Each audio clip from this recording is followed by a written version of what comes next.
Honestly, my whole view on social media is it's like kind of slightly negative because people are always comparing themselves to what other people want them to see.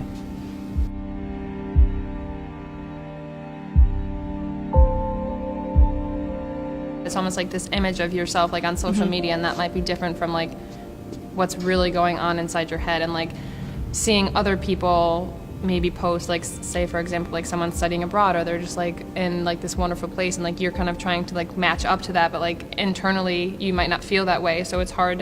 That's where the kind of the conflict lies.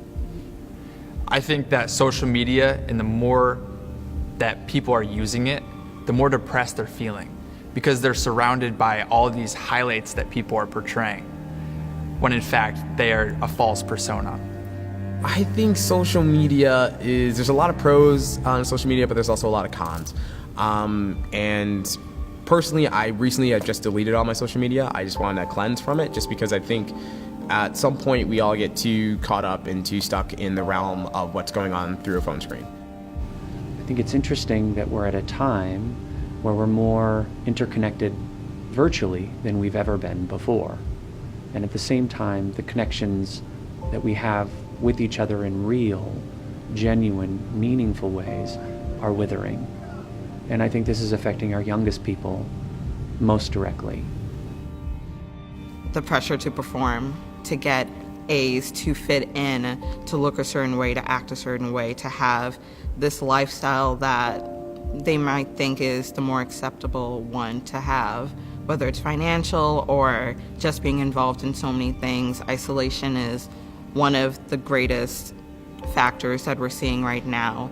The students feeling so alone and finding it difficult to engage in community that truly supports them, but not always knowing how to foster that community, how to engage in that community.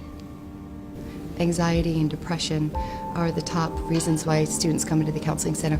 Anxiety now taking the lead, where depression used to be the #1 reason students come in. Now anxiety is, and I think it's for those reasons that we talked about, just this kind of constant barrage of pressure and perfectionism. I think social media is just a huge part of life in general, and I think if people get too caught up in the social media world, then it could kind of affect their mental health. It can also take away from things like schoolwork and stuff, which then could add to stress and things along that line. So I think that all has an impact on mental health. It's definitely not something that's going to go away. It's something that's definitely integrated in society, and we have to learn to deal with and come to terms with. A lot of times you live two worlds. You live your world on social media, and then what you do in real life, you post the best of yourself, the best of your friends, everything like that goes up on social media, whereas the rest of your life you might be doing with other stuff and struggles.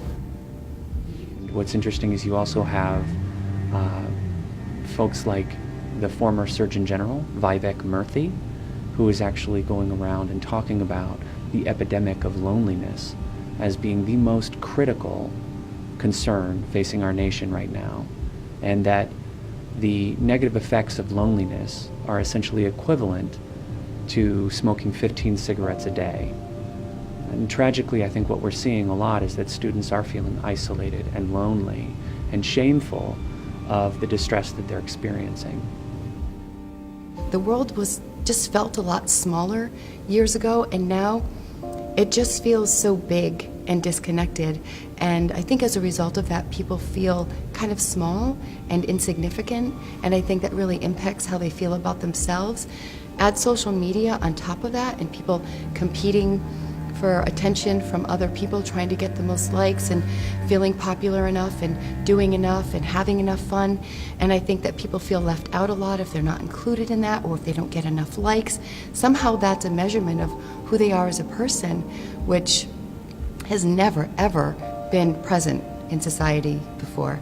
We've never had a device in front of us dictating whether we're worthy or not. And so I think because of that, a lot of people feel lonely and not good enough and disconnected, and really sets them up to feel anxious or depressed over the course of their lifetime, for sure.